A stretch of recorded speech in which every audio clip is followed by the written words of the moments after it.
حضرت بشر آفی رحمت اللہ علیہ سے سارا زمانہ پیار کرتا تھا. بغداد کا ایک تاجر کہتا ہے مجھے نہیں بابا اچھا لگتا تھا. ہمارا اپنا اپنا ذہن ہے نا, ہم کہتے ہیں میں نے جدھر ساری دنیا جا رہی ہے وہاں نہیں جانا. کہتے ہیں کہ وہ بابا مجھے نہیں اچھا لگتا تھا, حالانکہ سارا بغداد عزت کرتا. کیوں نہیں اچھا لگتا تھا؟ کہتے ہیں اس لیے کہ بابا نہ صرف فرض مسجد میں پڑھتا تھا, باقی نماز گھر جا کے. تو میں کہتا تھا اتنا ولی ہے تو باقی بھی مسجد میں پڑھے. کہتے ایک دن میں نے کہا جسوسی کرنی ہے اس کی, جو کہ اسلام نے منع ہے. کہتے حضرت بشر آفی رحمت اللہ علیہ نے جمعے کے فرض پڑھے, فرض پڑھ کے نکل گئے دوڑ کے. فرماتے میں پیچھے ہو گیا. میں نے کہا میں نے سنتیں چھوڑ دی ہیں پر اس کا پتہ کرنا ہے, سنت نفل بعد میں پڑھوں گا. کہتے ہیں حضرت بشر آفی جلدی سے نا ایک کباب والی دکان پہ گئے, وہاں سے کباب خریدے. اور میں نے کہا بوڑھے کی عمر دیکھو اور اس کے ذائقے دیکھو, اس عمر میں بھی کباب کھائے گا. اوئے ہوئے, مولوی کو روٹی نے ستایا تھا اس لیے سنت اور نفل چھوڑ آیا ہے. کہتے ہیں تھوڑا سا وہ آگے بڑھے تو نان بھائی کی دکان سے نا نان خریدے. میں نے کہا دیکھو یار, دیکھو اس کے ذائقے, گرم نان کھائے گا. بہت سارے لوگ بغداد میں رات کی روٹی کھاتے پر یہ گرم کھاتا ہے. کہتے ہیں حضرت وہ نان اور کباب لے کے نا جنگل کی طرف مڑے تو میرے دل میں خیال آیا یار بڑا ہی اس آدمی کا عجیب ذہن ہے, یہ اب سبزے پہ بیٹھ کے یہاں موج کرے گا, کھائے پیے گا, اور سنت نفل چھوڑ دی, اللہ ہزاروں مرید ہیں. کہتے ہیں حضرت جنگل میں داخل ہوئے, تھوڑا سا سفر کیا تو کچی آبادی آ گئی.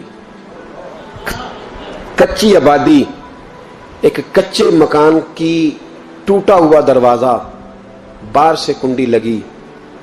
بغداد کے ننگے پاؤں چلنے والے ہزاروں مریدوں کے اس پیر نے کنڈی کھولی, اندر گئے.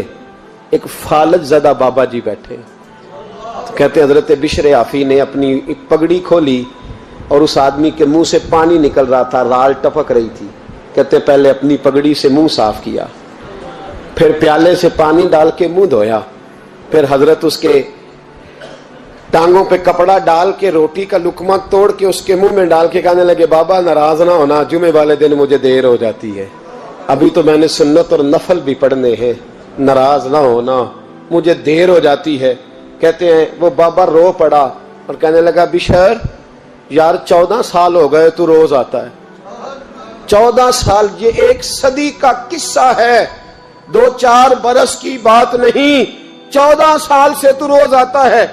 میں پتہ نہیں کب تک لاش بنے پڑا رہوں گا, تو کب تک آئے گا؟ حضرت بشر آفی نے بابے کے یہاں سے پوچھ کے کہا بابا فکر نہ کر, آج کے بعد یہ جملہ نہ کہنا کہ تو میرے لیے بوجھ ہے.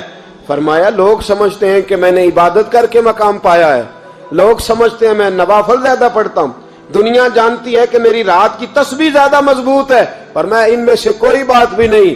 میں تو تیری نوکری کرتا ہوں تو اللہ نے میری عزتوں میں اضافہ فرما دیا ہے. سوچ ہی صاف نہیں, نظریہ ہی ٹھیک نہیں, فکر ہی ٹھیک نہیں.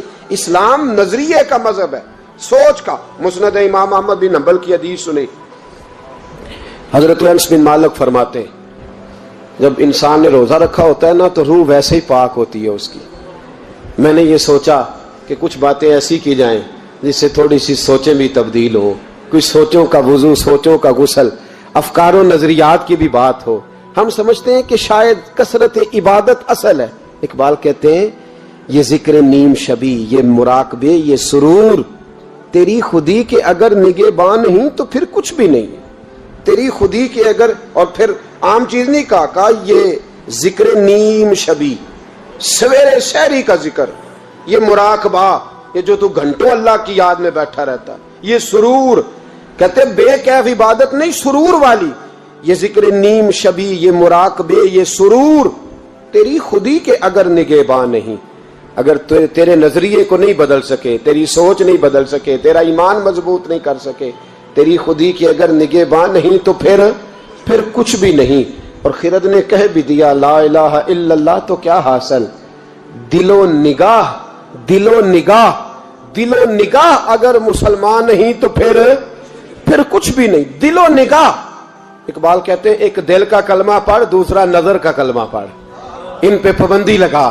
دل و نگاہ اگر مسلمان نہیں تو پھر تو کچھ بھی نہیں, کچھ بھی نہیں. حضرت انس بن مالک کہتے ہیں میں حضور کے پاس بیٹھا تھا, حضرت عبداللہ ابن عمر بھی بیٹھے تھے, کوئی بات ہو رہی تھی, ایک حجرے میں بیٹھے تھے, دروازے پہ دستک ہوئی. مسند امام احمد میں حدیث ہے نبی پاک علیہ السلام نے فرمایا انس دروازہ کھولو، دروازے پہ وہ بندہ ہے جس کو اللہ بغیر حساب کتاب جنت عطا فرمائے گا، وہ بندہ ہے دروازے پہ۔ حضرت انس بن مالک کہتے ہیں میں نے دروازہ کھولا تو بندہ دیکھا، غریب سا ایک انصاری صحابی، اور بندہ بڑا سادہ، وضو تازہ کر کے آیا ہے تو پانی کے قطرے داڑھی سے بہ رہے ہیں، اور چمڑے کے جوتے اس نے لپیٹ کے تو بغل میں چھپائے ہوئے، آ کے اتحیات کی حالت میں بیٹھا، حضور سے دو چار باتیں کی، چلا گیا۔ ہم اس کا رنگ دیکھتے رہے اور مصطفیٰ کا کرم دیکھتے رہے۔ اس کو حضور نے جنتی کہا ہے۔ کہتے ہیں اگلے دن اسی ٹائم اسی وقت ہم حضور کے پاس بیٹھے تھے، پھر دروازے پہ دستک ہوئی، حضور نے فرمایا دروازہ کھولو، دروازے پہ وہ بندہ ہے جسے اللہ بغیر حساب کتاب جنت عطا فرمائے گا، بغیر حساب۔ کہتے ہیں دروازہ کھولا، اور جیسے ہی میری نظر پڑی بندہ بھی وہی ہے جو کل آیا تھا، اور انداز بھی وہی ہے جو کل تھا، اسی طرح پانی کے قطرے، اسی طرح جوتے بغل میں، السلام علیکم، کل حضور فلاں بات کی تفصیل پوچھنی مجھ سے رہ گئی تھی، غلطی ہوگی، دوبارہ آیا ہو۔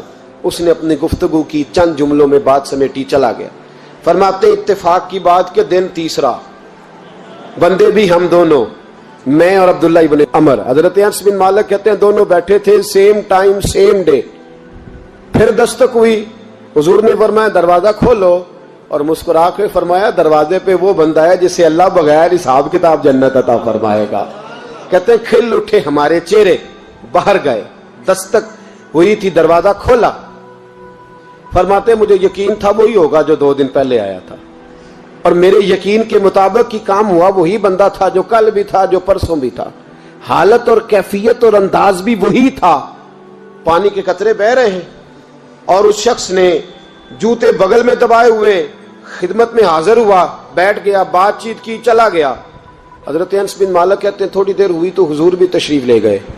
حضرت عبداللہ ابن عمر مجھے کہنے لگے یار ویسے کتنے اس کے نصیب ہیں، کتنے نصیب ہیں، کوئی آیا لے کے چلا گیا، کوئی آیا لے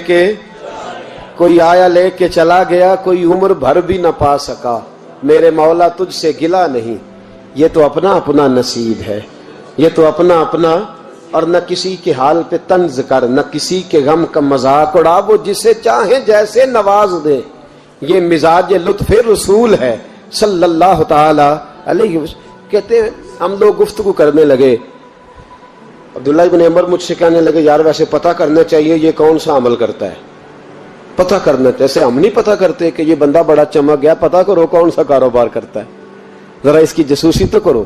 اور بندے بھی بڑے سمجھدار ہیں، وہ سائیڈ بزنس نہیں بتاتے، وہ کہتے ہیں وہ جو میرا علیحدہ ہے وہ نہیں بتانا، کہیں یہ نہ شروع کر لے۔ حالانکہ انسان کے پاس جو خوبی، جو اللہ نے اسے دولت دینی ہوتی ہے، وہ اپنا اپنا نصیب ہوتا ہے، وہ گھر میں بیٹھے بھی اللہ عطا کر دیتا۔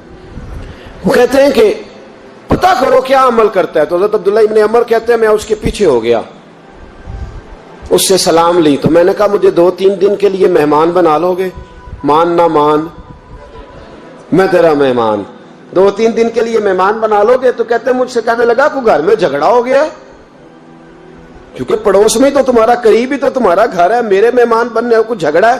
تو میں نے کہا چلو ایسے ہی سمجھ لو، پر مجھے مہمان بنا لو۔ کہتے ہیں میں 3 دن اور 3 راتیں اس شخص کے ساتھ رہا، وہ کتنا صدقہ کرتا ہے میں نوٹ کرتا رہا، نماز کتنی پڑھتا ہے، اس کا کیا، میں چاہتا تھا کہ وہ عمل مجھے ملے۔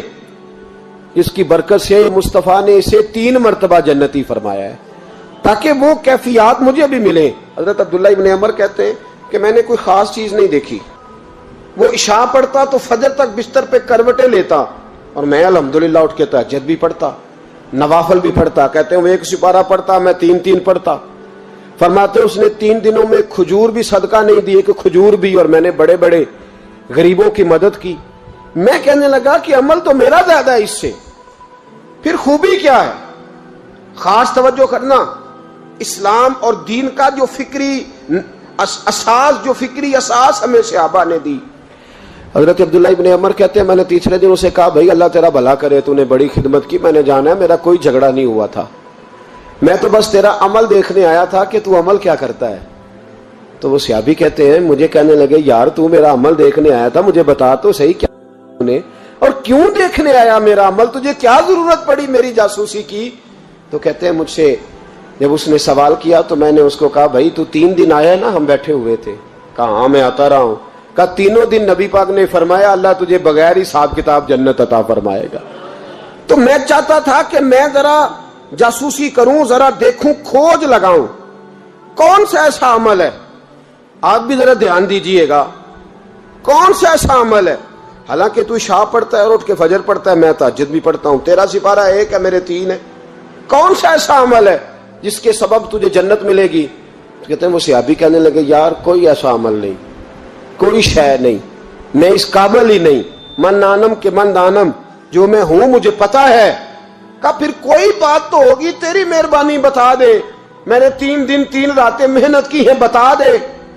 کہتے وہ کہنے لگے اگر تجھے بتاؤں نا تو پھر سن، میں جب رات کو سوتا ہوں تو اپنے دل پہ نظر ڈالتا ہوں، اور سویرے جب اٹھتا ہوں تو پھر اپنے دل پہ نظر ڈالتا ہوں، موبائل پہ نہیں، کنجی پہ نہیں کہ چابیاں کدھر ہیں، بٹوے پہ نہیں، میں رات کو سوتے ہوئے بھی اپنے دل پہ نظر ڈالتا ہوں، سویرے اٹھتے ہوئے بھی میں سب سے پہلے اپنے دل پہ نظر ڈالتا ہوں۔ فرماتے ہیں الحمدللہ میرے دل میں کسی کا حسد نہیں ہے، کسی کے بارے میں کوئی کینہ نہیں ہے، کوئی کسی کے بارے میں میل نہیں، میں اللہ کے ہر بندے کے بارے میں سوچ، نظریہ، فکر اچھی رکھتا ہوں۔ اور فرمایا میں تیرے بارے میں بھی عبداللہ یہی سوچتا ہوں کہ تو مجھ سے زیادہ نیک ہے۔ الحمدللہ اس وقت بھی میرا ذہن یہ ہے کہ انس بن مالک مجھ سے زیادہ پرہیزگار ہے، اس وقت بھی میری سوچ یہ ہے کہ محبوب کے سب صحابہ میں سب سے کمزور میں ہی ہوں۔ نابد عبداللہ ابن عمر کہتے ہیں میں نے اس کا ہاتھ چوما، میں نے کہا سمجھ آ گئی ہے، تیرا نظریہ، تیری سوچ پکی اور سچی مسلمان ہے، تو دل اور روح کا مسلمان ہے، تو نظر اور روح کا مسلمان ہے۔ یہ سبب ہے کہ اللہ کے رسول نے زمین پر چلتے ہوئے بھی تجھے 3 دفعہ جنت کی بشارت عطا فرما دی۔